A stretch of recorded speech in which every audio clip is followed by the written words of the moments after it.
on the line. Benny, are you there? Hey, look at this. He's got a camera.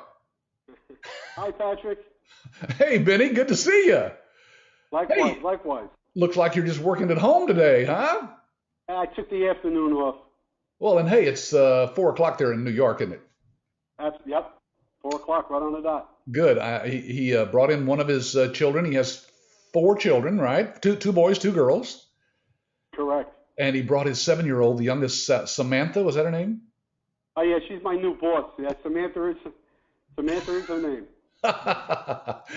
Well, I have four grandchildren now, so I am all about kiddos. In fact, I'm keeping one of them tonight overnight. So I'm working here out of my home too. And folks, if you're looking at the actual live video of this webinar, you're seeing us here really live. I mean, it really is live video.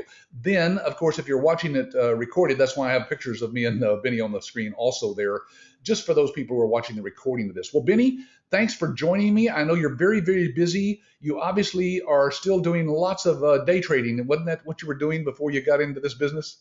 Patrick, unfortunately, I'm not doing as much day trading as I used to. I'm just too darn busy. Well, hey, I guess that's a good thing, huh? It is. It is. So prior to getting into the business, let's see, we talked about that a while ago. It was like 2006 or something like that you came through training, right? That's correct. Actually, I was down in training December 2005, and we started the Wow. company up in January of 2006. Wow, And like that's yes, incredible.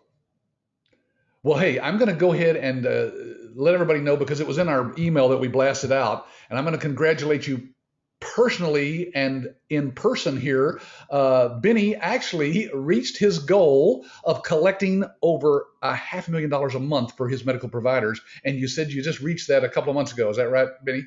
that is correct, Patrick. That is correct. It was a milestone, and we eclipsed it, and we're ready for bigger and better things. That is fantastic. That's the kind of thing that we love to hear here at ABS is people who've taken our business and just run with it like you have, Benny. Some of you don't know this, but I did an interview with Benny. Oh gosh, it's been 4 or 5 years ago that we did that one, Benny, when I was up there in New York. My wife and I went to New York. We were just going to go visit and see some plays and things like that. And we actually visited with Benny and his wife, Patricia. And in fact, for his reaching this goal, I just sent him one of the new Apple iPad Airs, which is pretty cool, isn't it, Benny? It's a little bit thin thing, isn't it? Absolutely. I have it right here. Oh, you got it. Yeah, there you go. So you Thank bought you. you a little cover for it, it looks like. Yeah. He sent me a picture of it, so I thought I would stick that up here on the screen too. This is Benny's self-portrait. I love the way you're just pointing at that. Benny, you noticed that I actually put a little thing in there, a little picture of the actual iPad because you didn't have it on. See how your fingers cut off there? So that's a little photoshopping that I did on that picture. But and so I got the new iPhone watch that they just came out with. I thought I took a picture of it here just so you could see it, Benny. I don't know if you've seen that new watch. Um, I don't even think that's an iPhone that somebody strapped on their wrist there. But anyway, that was just for fun. But anyway, here's the picture that I took when I was up there in New York of Benny and his wife. I think we went out to a play that night together, didn't we, Benny? Absolutely, we sure did. We went Yeah. to see The Wicked. That's right. It was Wicked. I remember that. And when I visited you with you, of course, again, this was 4 or 5 years ago, so I know that you hadn't got anywhere close to where you had now. But at the time, you had several clients, you had employees there in an office. I thought I would just show some of those pictures that you sent up here. This is, I guess, your current staff. Looks like four young ladies that do the billing now. That's four of them. Yep. There's obviously I'm not in that picture, and I have another person that wasn't there that day. Now you're saying that you actually do some work there too? I do. I actually do, Patrick. So what about Trish? Is she just a full-time mom now? No, she's involved. As a matter of fact, she's out right now visiting a second. She's out. She's on a second appointment today, meeting existing doctors just to schmooze them, make sure everybody's happy. She's very good at that. That's how she got me to marry her, Patrick. Oh, she talked you into it, huh? Well, that is great. Here is a shot of one of your people there working at a desk, and I had him take this picture, folks, because why don't you explain to him what's going on in that picture there, Benny? Absolutely. I'm not seeing the picture as of yet. Oh, Oh, it's okay. yeah. That's just another day, another situation in the office where one of our girls has a question. She's speaking to the supervisor. They have a dual screen. I don't know if you can recognize it, but there is a dual screen, especially for the type of having so much stuff coming in. We tend to have it go onto one screen and we put it on the other screen. I didn't see that one. But Oh, did you see that one? That I wasn't supposed to put that one in, but he took a picture where she was hiding her face. Gonna kill you. I think this is a pretty good idea. In fact, a lot of licensees, since I went up there and met you, Benny, and saw that you did that, I've recommended that to a lot of licensees for what, $100 nowadays. You can buy another monitor, hook it up to your computer, and so you've got documents coming in on one screen from the doctor that has either faxed that or sent it through our iDocs Now system on one screen, and then on the other screen you have our billing system, of course, up running. This is not what you're looking at here, but I think that was in the previous picture there. Right, exactly. And one thing's for certain, once you get used to a dual monitor, it's very hard to go back to a single one. Well, and it makes your entire business paperless. That's what's so super about this. Oh, she's actually using iDocs now. I can see it, the logo of it there in the left-hand monitor. And so she's looking at a document that that the doctor uploaded to the iDocs now. You guys logged in and saw it. It's a cloud-based system, of course. And then she's over on the right-hand side there, I guess, in iClaim, actually putting the data in. Or she's looking for something that's been done in the past. That is really. I just think that it's so important to be structured to work that way. I just think that it increases your productivity and definitely makes your life easier. Yeah, it just makes sense that you completely go paperless because we're telling the doctor that they need to go paperless, right? So that's a good reason to do that. And one of the cool features about iDocs is also the doctor offices that we service, they can actually retrieve stuff. So they're actually happy that they're giving it to us, and we're putting it in the system for them, and they can retrieve it. So it's it benefits them as well. So let's explain this to everybody. Basically, folks, you install a little scanner, a little $400 scanner in the doctor's office that they pay for in your setup fee. They basically put the documents in, push a button, it scans it up to the iDocs Now cloud-based document management system. Benny then, he and his people can log into that system anytime they want to and see those documents. And those documents are stored there forever. That's why he said the doctors can go back and look at that anytime they want to. They can access those documents from anywhere in the world. Correct. Yeah, the doctors really love that once they realize the advantages of never having to deal with paper. You can do a search by word and find any document that you've uploaded to that system, even if it's millions of documents, it doesn't matter. It can instantly find any one of those documents in there. Pretty cool. Yeah, correct. And a lot of times when you're dealing with a situation where even if a patient's questioning a outstanding balance, if they call the office, it's so easy for us to retrieve the EOBs. Heck, we can even email it to them if they have any questions. So a lot of benefits. Yeah. Once you've retrieved it there, you could email it. So, and if something happens, some kind of disaster, earthquake, tornado, whatever, I don't know what happens in New York, snow. Anyway, if those documents, are gone forever in paper format, it doesn't matter because our cloud-based system has it up there in the cloud. So correct. Yeah, I'm sure the people in New Orleans would have appreciated having something like this when, that whole city just got wiped out. I mean, there were businesses probably that went out of business because their documents were all gone. Oh, absolutely. Even on the East Coast with Hurricane Sandy, there was a lot of destruction, a lot of documents lost. Absolutely. Yeah. Okay, so Benny, I'm going to be looking at the questions that our listeners are actually typing in on the screen here, and I'm going to be asking some of those to you. Now, folks, if you haven't found that on your control panel over there, look for the questions box, not the chat box. Now, we don't use that. The questions, you might need to click on that little arrow or something to open it up, and then in the bottom where it says type your question, you just type in the question there. When you press enter, boom, I see it here on the screen, and I'll take those as they come in. So I got a couple of them here, Benny. Let's address some of these. And folks, this is your chance to ask questions of somebody who's actually been through what you're going through right now. You're doing your due diligence on us as a company. You're researching the medical billing industry, and you're trying to find out whether this is for real and whether this is something that's suitable for you and your family to get into. So here's somebody that's done that. He's been through the training, the live week-long training down here in Texas. He's gone back and he's built his business to think about this now just for a second. $500,000, and Benny, that's money you collected, right, each month? That's the money we've collected on their behalf. That is correct.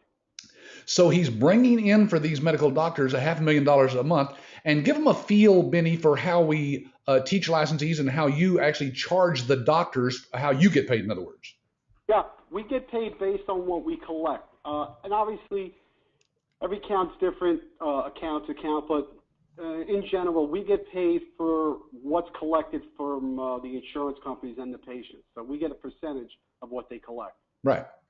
And like you said, that varies from client to client. We teach people that the range runs from 5% to 8, 9% in some parts of the country. It just depends on the doctor, the specialty, their volume, all kinds of things there. That is correct, yeah. Yeah. So that is one of the questions that have come in here from Meredith. She says, is there really a need for this service? Don't most doctors have in-house billers? Well, that's a funny question. Actually, that's a good question. You know, at the end of the day, is you can have as many people you want in-house. It all comes down to quality.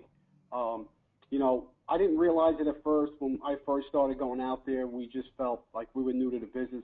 But after a while, once you start to understand, you start to realize that a lot of the office don't have such a quality staff.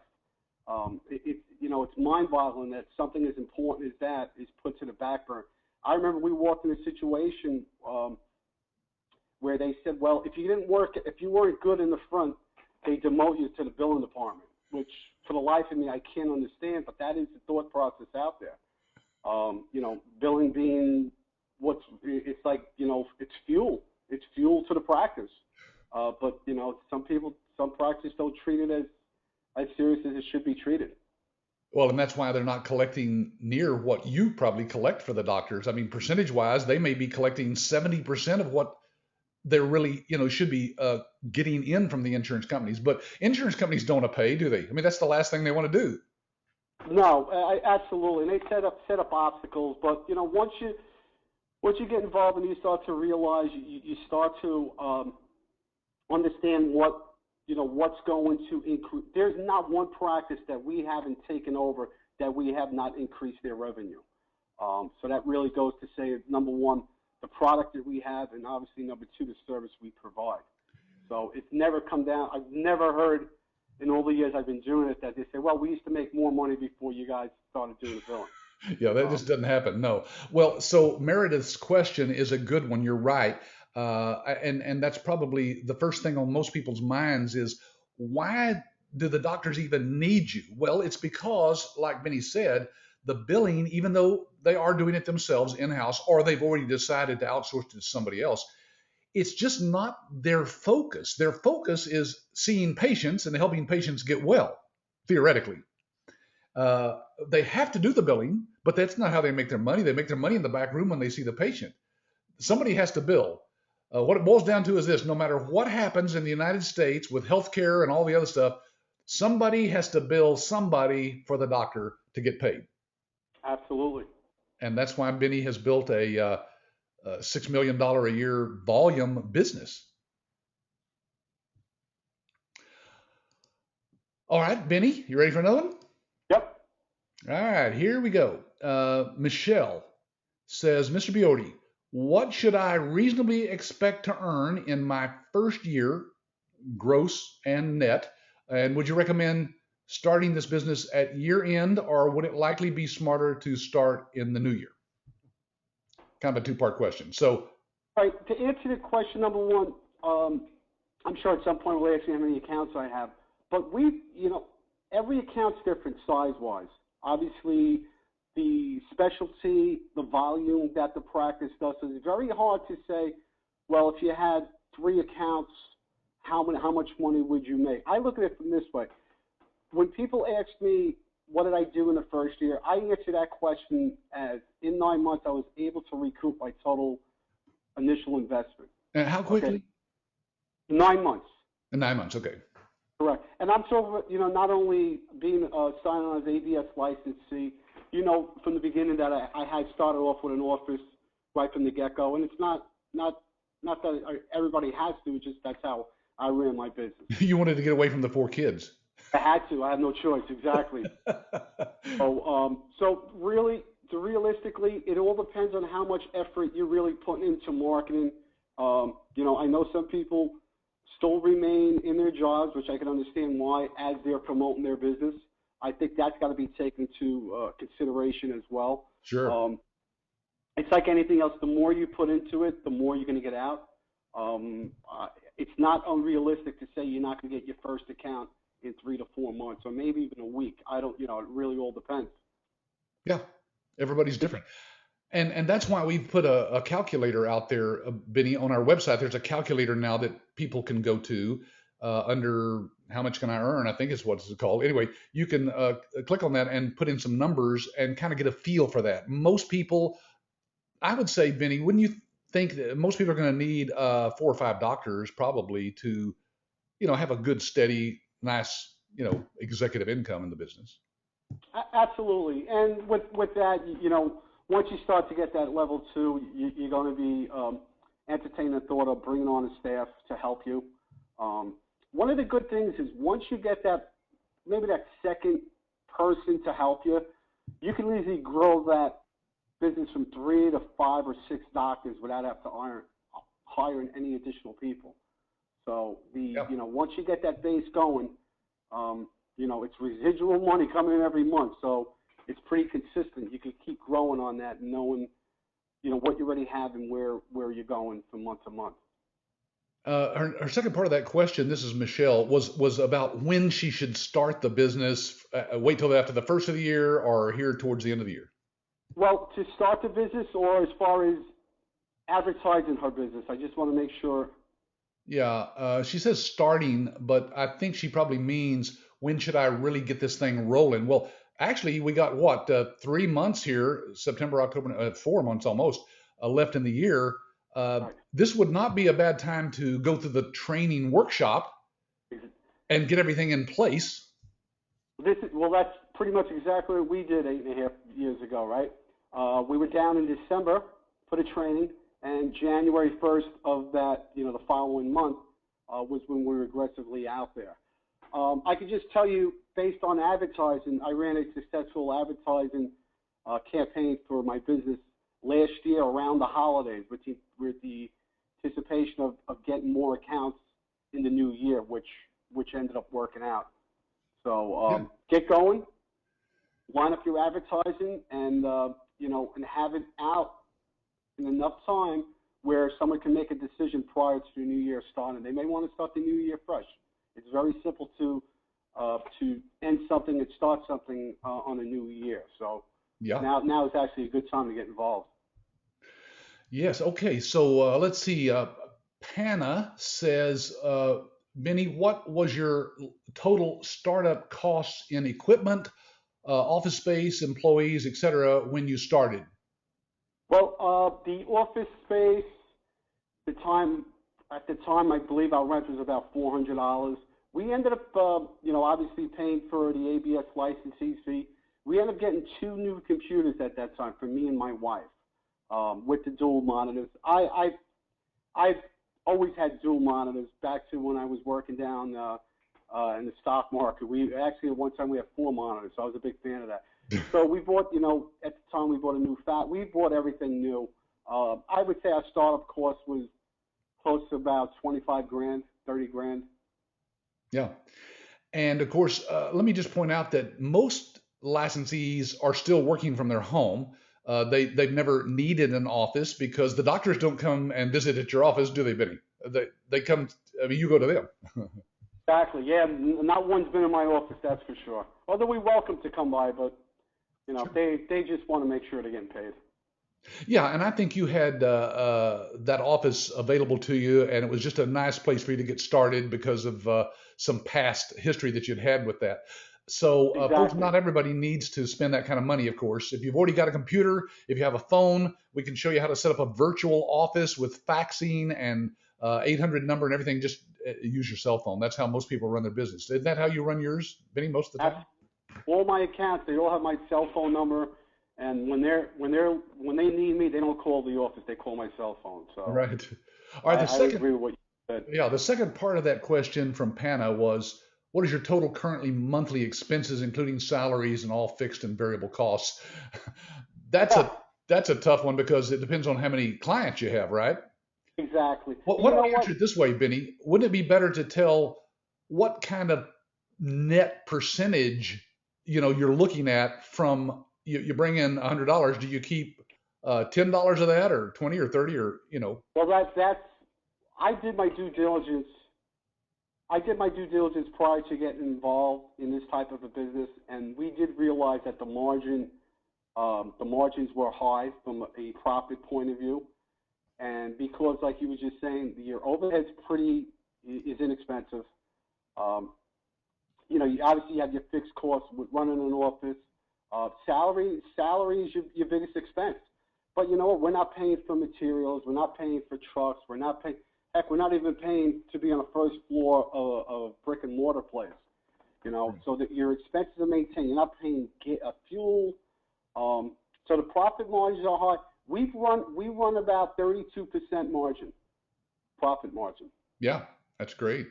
Yeah, and it took me a while to get to this side of the business. I was every other business I was in, I was scrambling to make a 1% profit margin.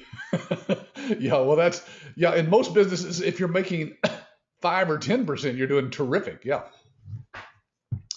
Okay. And Meredith wants to know, how did you go about getting your first doctor? Did you do it yourself, or did you go with a locator? I like the way she uses the term locator. You did actually use somebody else to get your first client, didn't you? Yeah, we did. I did, Patrick. We've had this conversation. Before we decided to go on, we did a lot of work, not only a lot of due diligence, not only in the ABS, but also into medical billing field. At the time, my brother-in-law was a pharmaceutical rep, and we reached out to him. We said, "Listen, this is what we're thinking of doing.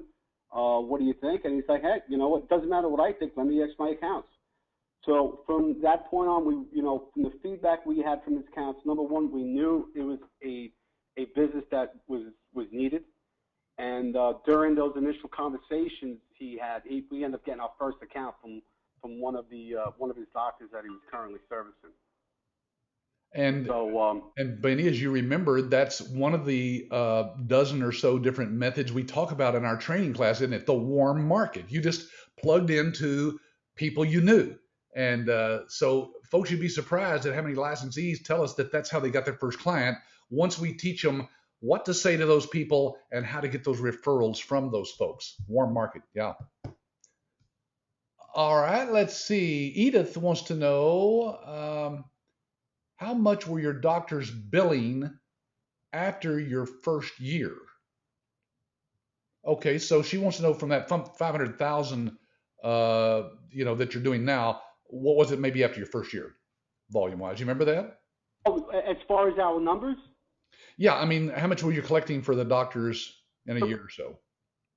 probably near maybe about 50, 60,000, Yeah, around that range. Say 40 to 60,000 in the first year. yeah. All right, and here's a question. I'm not sure exactly what Marilyn means. How much were charges reflected in the 500K collections? How much were charges reflected? I guess you must be referring to expenses.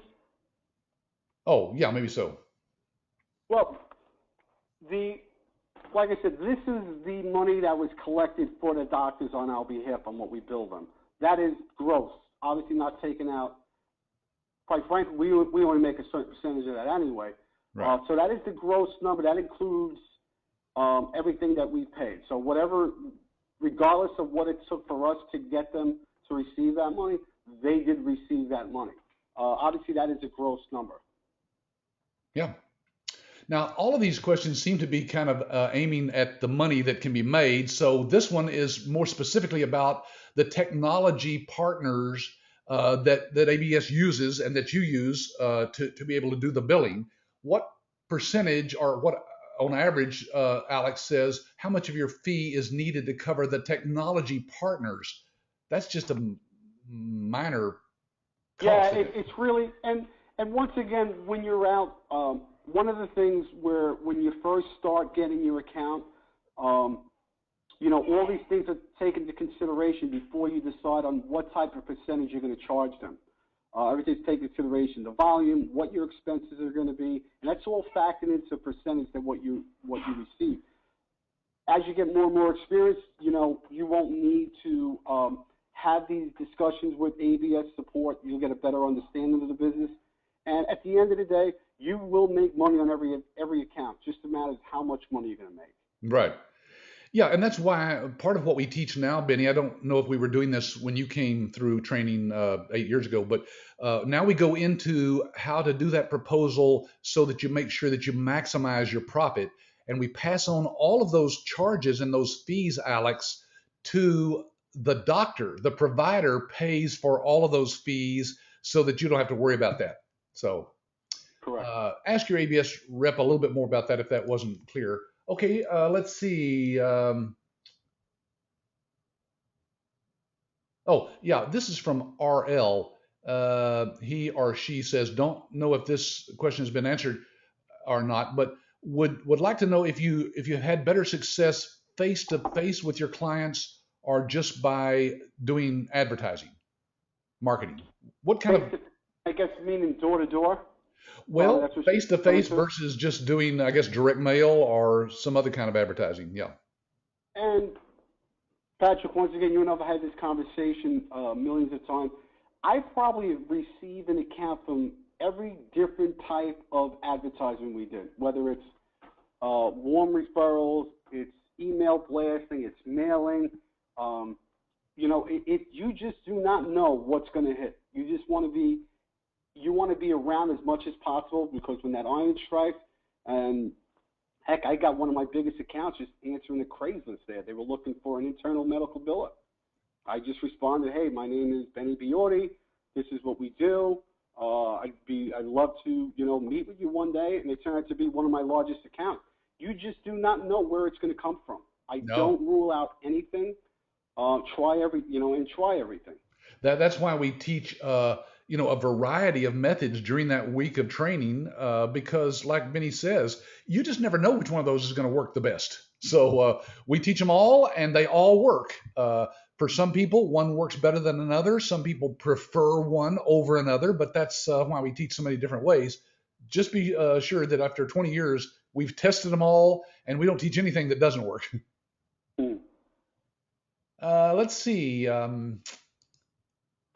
Michelle says, Mr. Phillips, is advertising before coming to training fine so that we can get the ball rolling faster? That is, so ABS can help me close on my first account right after training ends. We don't really recommend that. I wouldn't. Would you, Benny, before she even came to training? Patrick, can you just repeat that question that she Yeah, she's asking about if she should do any kind of marketing before she comes down and goes through our training. Well, have you supplied her with the marketing that ABS supplies? Or she's just generally just inquiring? I don't really know where she's at in her process there. I don't think she's actually signed up as a licensee, so she doesn't have anything yet. Does she have a business? Not sure. On the LLC or? She could. That's very important. You obviously do not, you know, your chances of getting an account if you don't not established, if you don't. I think one of the main things you would need to have is number one, a corporate name, and number two, definitely a website, because I'm not saying that they'll come, you know, they may be directed to your website, and I just think that gives it some, makes them feel a little bit more comfortable. So, then if you're really going to be approaching them like you don't have a business or anything, you're almost like an employee. Yeah, you don't really you don't have the answers that we're going to give you during that week of training. So, you're going to run out there and maybe not look too smart. You might blow off some of your best prospects. Let's see. RL wants to know how long after your start did you start making a profit? I would say it was 9 months after the 9-month mark. Yeah. So you covered all your expenses and the startup, the license fee, and everything, and by 9 months you were profitable. Benny, Correct. that's unheard of in today's world. You started other businesses.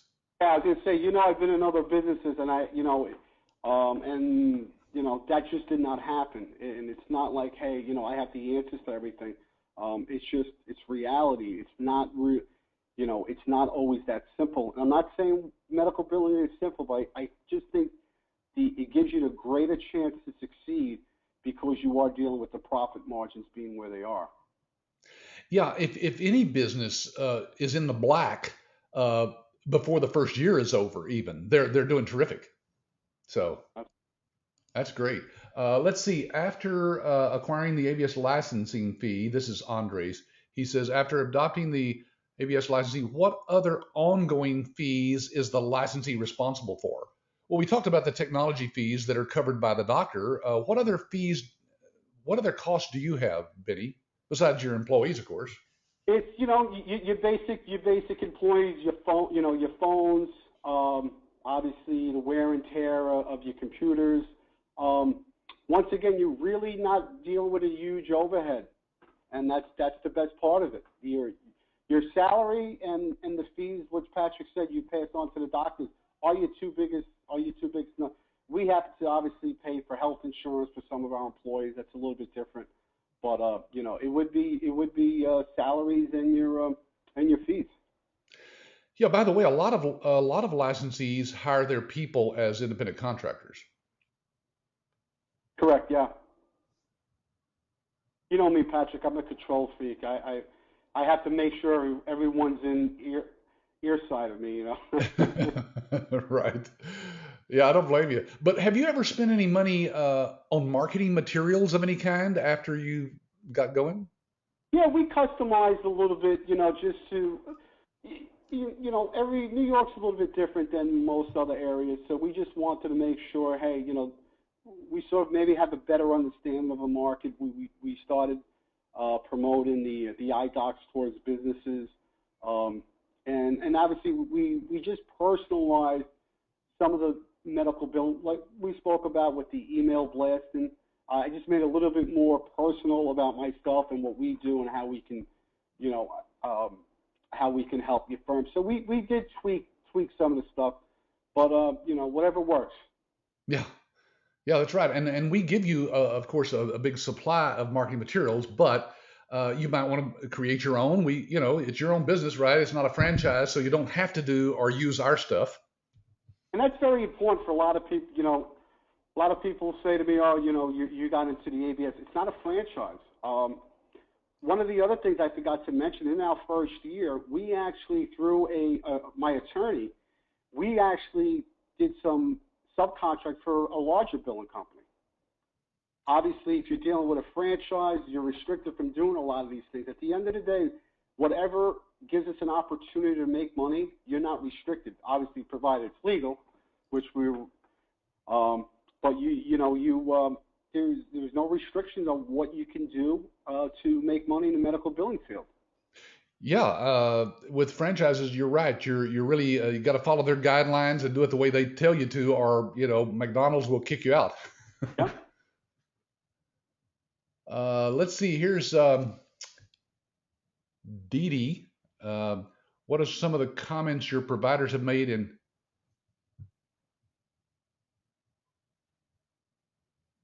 Sorry, Benny. I lost you, Patrick. Can you repeat that? Oh yeah, okay. I lost you too. I think you're back now, though. All right. Dee Dee says, what are some of the comments your providers have made in how the system has saved time, increased their revenue, etc.? Danny is the guy's name here. Well, one of the most important, I feel like the best feature that iClaim has to offer is the instant eligibility. A lot of the practices that I walk, they just never heard of something like that. They just don't understand, or they weren't knowledgeable enough to understand that yes, you can have a person in front of you, can check their insurance online, and it'll tell you if that claim's going to, based on their insurance, that claim's going to be paid. I just think with having that, because that's the biggest battle in most practices. They're seeing the patients, but why am I not getting paid for the patients that I see? So we actually, with the iClaim system and us training the front desk, we incorporate that to be, hey, it's not something we're going to handle on the back end to say, let's fix what went wrong. We prevent it from being wrong right from the beginning. And that instantly is going to increase the revenue because they've never seen anything like that. Yeah, because a lot of them, without checking the eligibility, they're seeing patients and not knowing that they're going to get paid for them. Exactly. And the real cool feature is, as we're submitting those claims, if everything's fine, you see a green. It's as simple as red and green. Green means it's going to the insurance company, it's going to get paid. Red means, hey, you got to do something about it. Yeah. It can't get any easier than that. Right. But yet it's really, hasn't been out there. Yeah. Somebody's asking, I think this is Michelle, about what's the average time for healthcare providers to get paid? In general, it can take even 2 or 3 months for some systems. Yeah, and that all depends. It depends on your clearinghouse. It depends on obviously how the claims are being sent. It also depends on when the claims are being submitted. One of the good things is we feel like if there's claims being sent over to us, unless those claims are submitted, we're not making money, or we don't have the ability to make money. So it's like we don't leave anything sitting around. No. That also is reflected in the increase in revenue for the doctors. I can tell you right now, if you're being paid as an employee, you're an in-house biller, you're like, well, if I don't do it today, I'll do it tomorrow. Under my watch, that's unacceptable. If those claims are being sent over to us, they need to go in. Yeah. And that's the great thing about a real-time document management system like you use that we provide, iDocs Now, is that if they upload that today, you've got it instantly. It's like you don't have to wait for it. Absolutely. And the iDoc system also allows us into office to send it to whoever needs to be sent. All right, we scan it to the system, and it's almost like an email feature where you can say, all right, let me send it over to Jane, and you just send it over. It's in her mailbox. And once she's done, now she has to send it back to the office manager, and we're on to the next thing. So there is a chain of command, and there's a process. We almost made it like a factory, It goes through the whole process. Yeah. Yeah, I know at first you weren't using iDocs Now because I don't even know if we had it back in when you came through training. Patrick, when we started using iDocs, I would say that once I really started to understand it, I remember reaching out, calling you, saying, this is what's going to help my business take it to the next level. We were searching for something like that, and quite frankly, we were still printing out faxes, so we had a lot of paper. It didn't seem right, but this really just, it was exactly what we needed, and it really helped going forward. Yeah, I had a licensee that was literally, she had to keep buying file cabinets and putting them in her garage because that's how most billing companies work, is they got to keep those papers around, for 7 years. And with ours, it's unlimited storage, of course, in the cloud there. Absolutely. We were searching for storage company to some storage space because it was really out of control, Yeah. The second part of her question is, what's the frequency of denials in your business? So she's asking about the rejection rate. Right. Well, the rejection rate, one of the good features about using a web-based system is number one, it's giving you the instant eligibility. So number one, knowing that the insurance is, the only time where you might get a rejection is if the claim got rejected, would be if it was missing the authorization, was missing a referral. But based on the specialties, based on these certain numbers of the ID numbers, what to look out for. But once you get, once all those things are taken care of, your rejection, and I think that's one of, like I said before, that is one of the difference I think that we can guarantee that your revenues will increase is because of the rejections being where they are, or the prevention of things being rejected. So because the American Medical Association says nationwide it's close to 30% for most doctors, and our system nationwide gets it down to less than 2%. So, right. Pana says, what type of doctor is the most profitable to work with from a business point of view?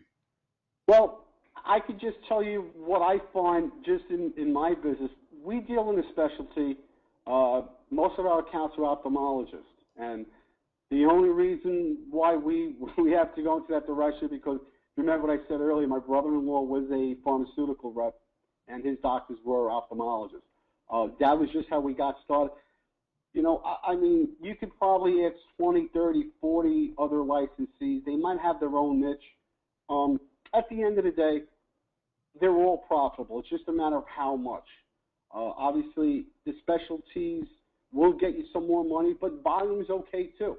You have your internal medicine doctors that may see 60, 70, 80 patients a day. You do the math every time. I sort of tell people, they're like, what do you do for a living? I feel like I'm the person collecting the toll money as they're getting on the bridge. Just a processing fee. Keep going next, keep going next, keep going next. Which I remember when I was young, a guy a heck of a lot more smarter than I was, Patrick, told me that that's who you want to be. You want to be the guy collecting the money as people are going to paying the tolls. Yes, it's a good business to be in any economy, but especially when doctors are having a hard time right now. Getting paid less by Medicare. The Affordable Care Act, of course, is causing them to spend more money on all kinds of technology. And so they need all the help they can get. Yeah. So you're right, Benny.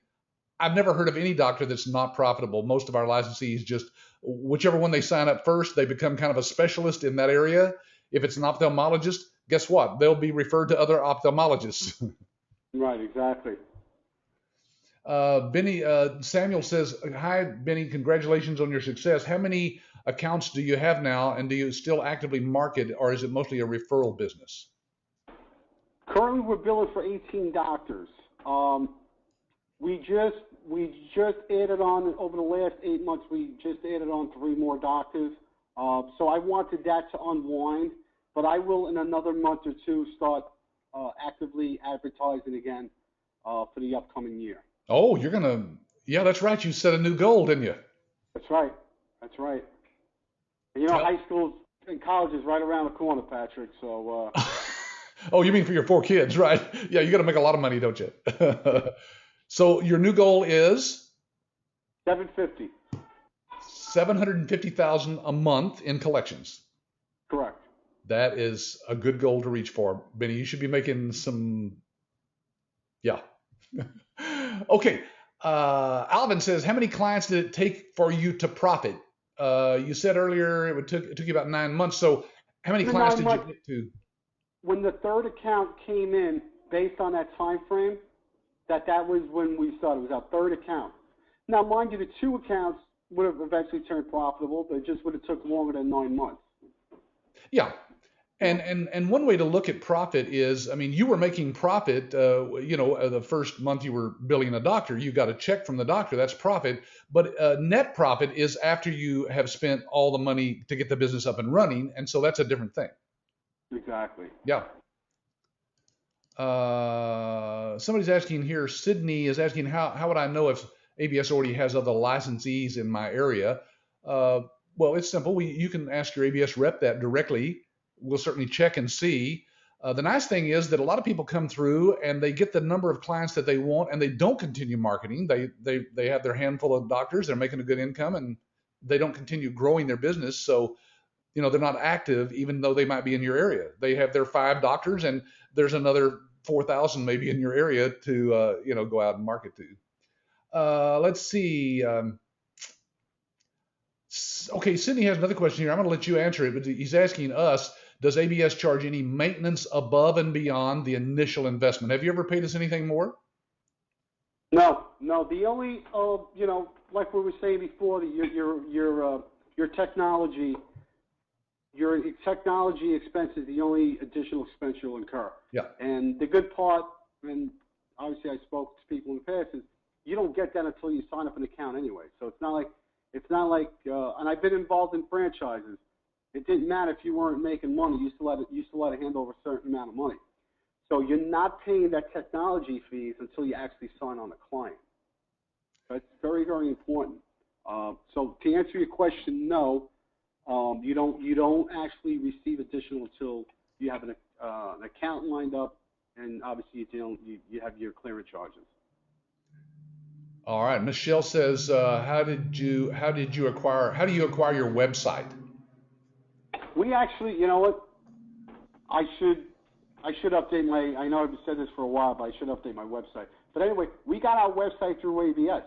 It was one of the things, after speaking to Patrick and other people, we definitely feel like we needed to brand ourselves. We needed to be on the website, which I said earlier, just to show legitimacy.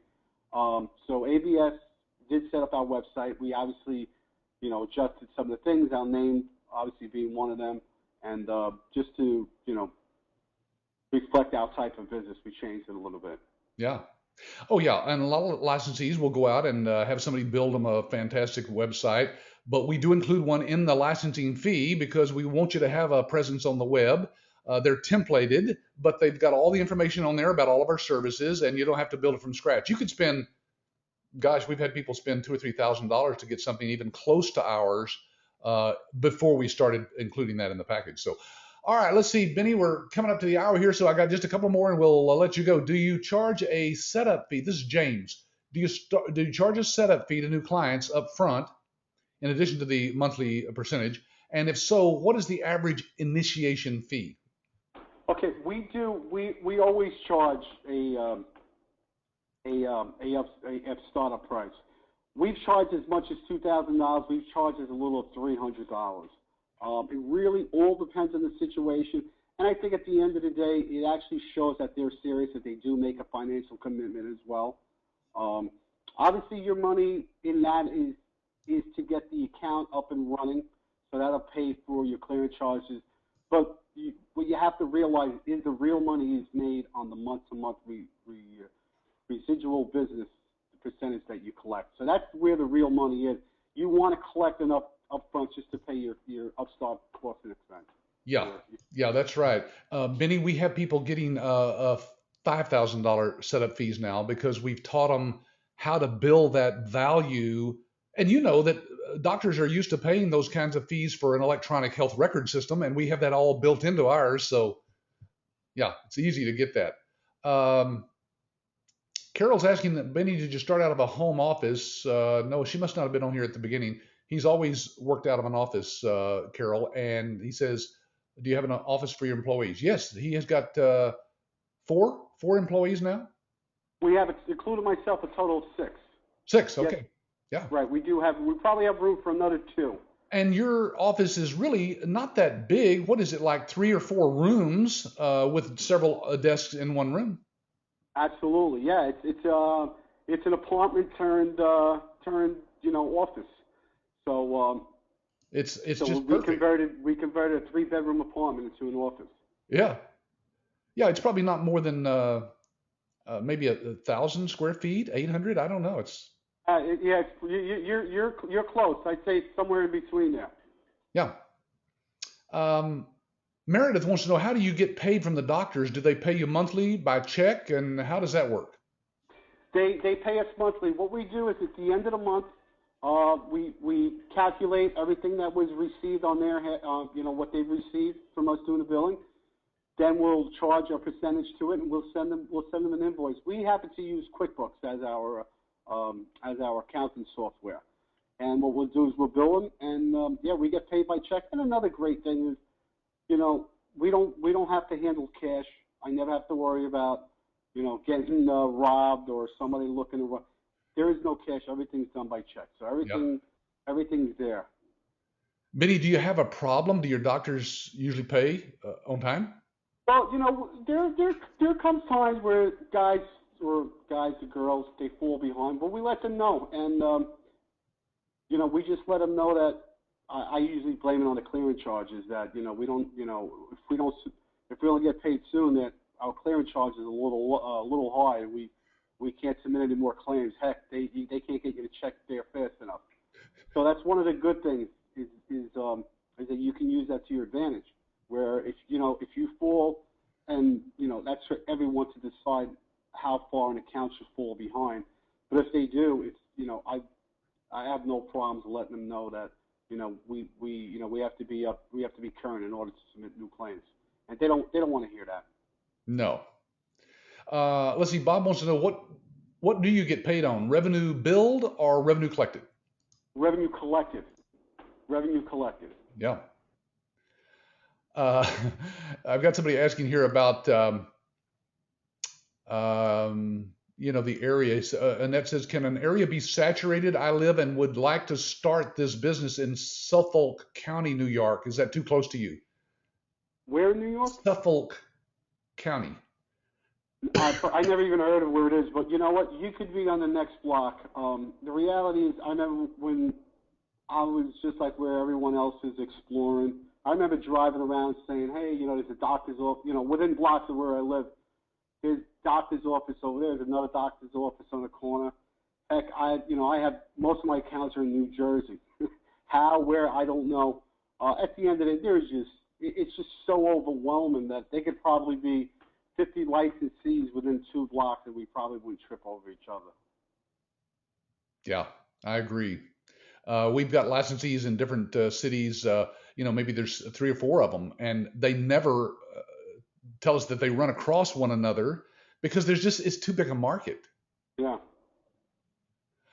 Okay, well, Benny, I'm going to wrap up here with just a few more questions that are aimed kind of at us and about the opportunity. So, hey, thank you so much. Tell your wife thank you for letting you out of the office today to come be on this webinar.